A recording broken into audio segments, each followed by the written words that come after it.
আসসালামু আলাইকুম। স্পোকেন ইংলিশের একটা দুর্দান্ত প্যাটার্ন নিয়ে আপনাদের সামনে হাজির হলাম।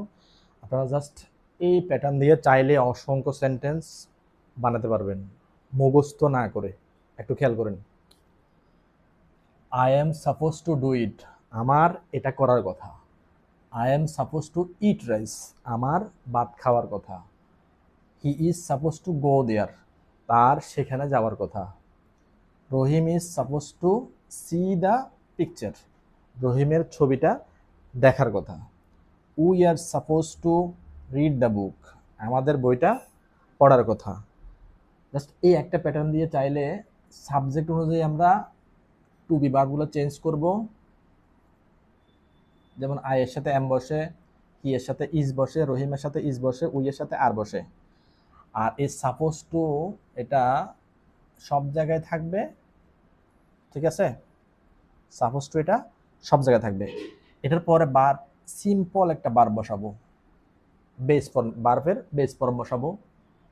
Do, eat, go, see, read, এই ধরনের বার্বগুলো আমরা বসাবো। তার মানে এই একটা প্যাটার্ন ফলো করলে আমরা অসংখ্য সেন্টেন্স বানাতে পারবো, ঠিক আছে?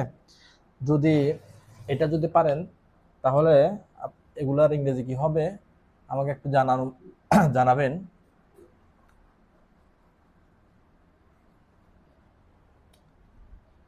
তার একটা চিঠি লিখার কথা। কামালের দুপুরে ঘুমানোর কথা। আমাদের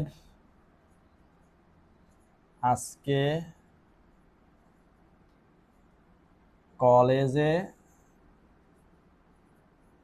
যাওয়ার কথা। যদি আপনারা ওই প্যাটার্নটা খেয়াল করেন তাহলে এই তিনটা সেন্টেন্স এর ইংরেজি কি হবে বানাতে পারবেন। যদি খেয়াল না করেন তাহলে এগুলার ইংরেজি কি হবে সেটা বানাতে পারবেন না, ঠিক আছে? ধন্যবাদ।